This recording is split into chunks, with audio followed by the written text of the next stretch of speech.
और जहाँ पर ऐसा कोई समस्याओं का आ सकता है, वायरस फैलने का डर है, इन सब चीज़ की सतर्कता को देखते हुए ग्रामीण लोग भी उसमें सक्रियता से अपनी भागीदारी निभा रहे हैं। ये बहुत अच्छी बात है और आगे भी बनाते रहें। तो व्यापारी वर्ग के द्वारा सपोर्ट तो किया जा रहा है, दुकानें प्रॉपर बंद रखी जा रही हैं, लेकिन लॉस भी तो हो रहा है सर। व्यापारी को नुकसान झेलना पड़ रहा है। आम दिनों में जहां पर आपके हज़ार रुपए का जो आमदनी होता है, छुटकर व्यापारियों की हम बात कर रहे हैं, जो अपने दिहाड़ी करके वो अपनी रोजी मजदूरी करते हैं और अपना जीवन यापन करते हैं। लेकिन आज चूँकि 144 धारा जब लग गया है, वायरस आपके सभी तरफ फैला हुआ है, तो वो अपना दिहाड़ी नहीं कर पा रहे हैं। छोटे जो सब्जी मंडी वाले हैं, सब्जी दुकान वाले हैं, छोटे छोटे जो लगाते हैं, पान ठेले वाले हैं, गुपचुप के ठेले वाले हैं, ये अपना दुकान नहीं खोल पा रहे हैं। इस विषय में क्या कहें, कितना लॉस इनको झेलना पड़ रहा है? देखिए, ये समस्याएं पूरे देश की समस्या है। ऐसी समस्याओं में अगर हम व्यक्तिगत लाभ को देखें तो ये पॉसिबल नहीं है। लेकिन एक बात तो है कि सरकार अगर किसी योजनाओं के द्वारा उनको सहयोग प्रदान करती है, जो गरीब लोग हैं, जो रोज़मर्रा की ज़िंदगी जीते हैं, उन लोग के लिए अगर सरकार ने बहुत सारी सुविधाएं दे रखी है, ऐसा सुनने में भी आ रहा है, सूचना में भी आ रहा है, लेकिन जो प्रसार लोगों तक, आम लोगों तक या उन गरीब लोगों तक पहुंचनी चाहिए, वो नहीं पहुंच पा रही है, जिसके चलते वो लोग अपना जानकारी के अभाव में वो उसका लाभ नहीं उठा पा रहे हैं और उसके चलते वो समस्याओं का सामना कर रहे हैं। मेरी अपील है सरकार से भी और आम पब्लिक लोगों से भी कि सरकार की अगर कोई जो ठोस योजनाएं जो लोगों तक है, उनको पहुंचाने का और सक्रियता से पहुंचाने का प्रयास करें, ताकि शासन प्रशासन के जो भी लाभ हैं, जो जिससे लोगों, आम पब्लिक जो परेशान हो रहे हैं, यहाँ जिनके बच्चे हैं, परिवार हैं, वो भूख से या किसी भी सुविधाओं से बिलख रहे हैं, उनको बिल्कुल सुविधाएं मिलनी चाहिए, उन तक पहुंचनी चाहिए और उसके लिए भी बहुत अच्छा प्रयास किया जाना चाहिए। चलिए, मतलब सरकार के द्वारा तो योजनाएं बनाई जा रही हैं वर्तमान के हालातों को देखते हुए, लेकिन जो योजना वो बना रहे हैं, वो योजनाएं प्रॉपर वे में लोगों तक नहीं पहुंच पा रही है, बेसिकली कहना ये है। अच्छा, चलिए, आप पुस्तक भंडार चलाते हैं, आप शिक्षा क्षेत्र से जुड़े हुए हैं, स्कूलों की छुट्टी कर दी गई है, स्कूलों के जो एग्ज़ाम हैं जो वो सब कैंसिल कर दिए गए हैं, क्या कहेंगे इस विषय में? क्या होगा आगे? जिनका एग्ज़ाम कैंसिल हो गया है, क्या उनको दूसरे क्लास में ऐसे ही भेज दिया जाएगा बिना एग्ज़ाम के? क्या सोचते हैं आप? देखिए, ये तो बहुत विषम परिस्थिति वाली बात है कि आज देश के सभी देशों में और विश्व में इतनी बड़ी समस्या मेरे ख्याल से मैंने अपने लाइफ में पहली बार देखा है। मेरा इतनी बड़ी उम्र में, 38 साल की उम्र में, हमने एक चीज़ देखा कि ये जो समस्याएं हैं, ये देश के लिए, हमारे लिए पहला ऐसा वो है।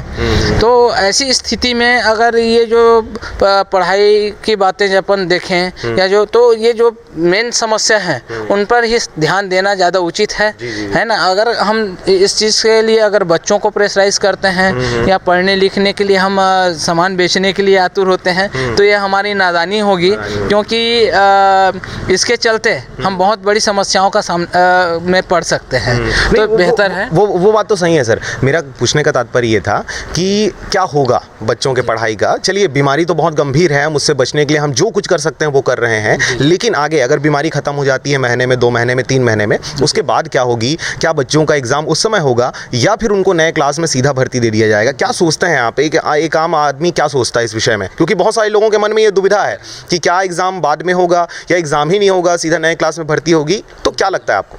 नहीं, एग्ज़ाम तो पॉसिबल नहीं है, क्योंकि अभी जो व्यवस्था है वो चाहे किसी भी चीज़ की व्यवस्था हो, चाहे सरकारी दफ्तर की व्यवस्था हो या बच्चों के पढ़ाई की व्यवस्था हो, तो ऐसी स्थिति में तो अभी तत्काल में जैसे अगर हम इन छुट्टियों से निपटते हैं, उसके बाद अगर हमको अवसर मिल भी जाता है तो इस्टेब्लिश होना या इस कार्य को पूर्ण ढंग से कर लेना, सही ढंग से कर लेना, ये पॉसिबल नहीं है।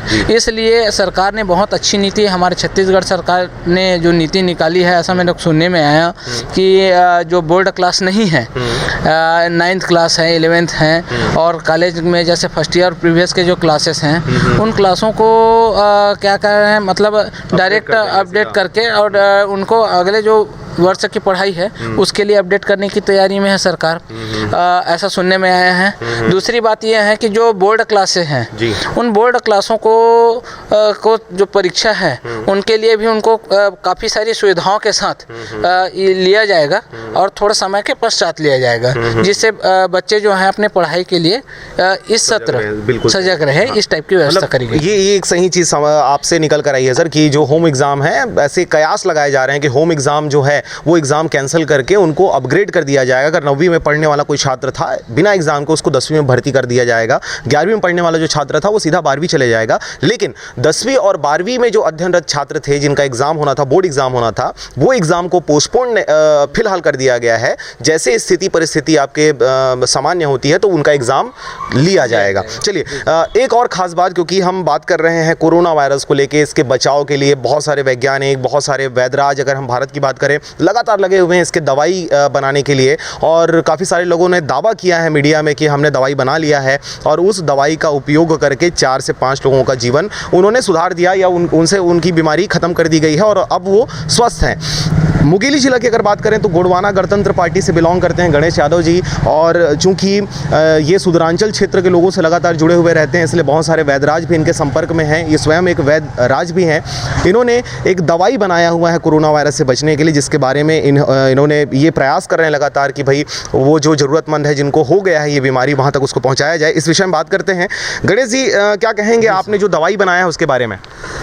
सर, वो जो दवाई है एक्चुअली में कोरोना वायरस का जिस टाइप को हम लोग वीडियो में देखे हैं, लोगों को तड़पते देखे हैं, सांस लेने में दिक्कत, गले में 4 दिन तक के वो वायरस पड़ा रहता है बोलते हैं, बाद में किडनी लिवर डैमेज होता है, शरीर ताकत कमज़ोर हो जाता है। उसके लिए मैं पर्सनली बनाया हूँ।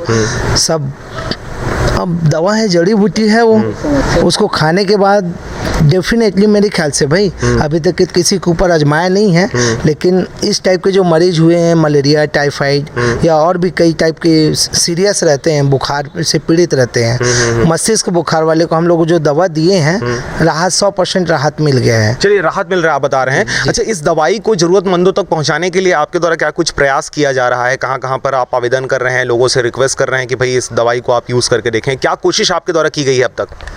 सर देखिए, अभी तो धारा 144 भी लगा है, आप घर से बाहर नहीं निकल सकते। मैं भी आम नागरिक हूँ, मैं भी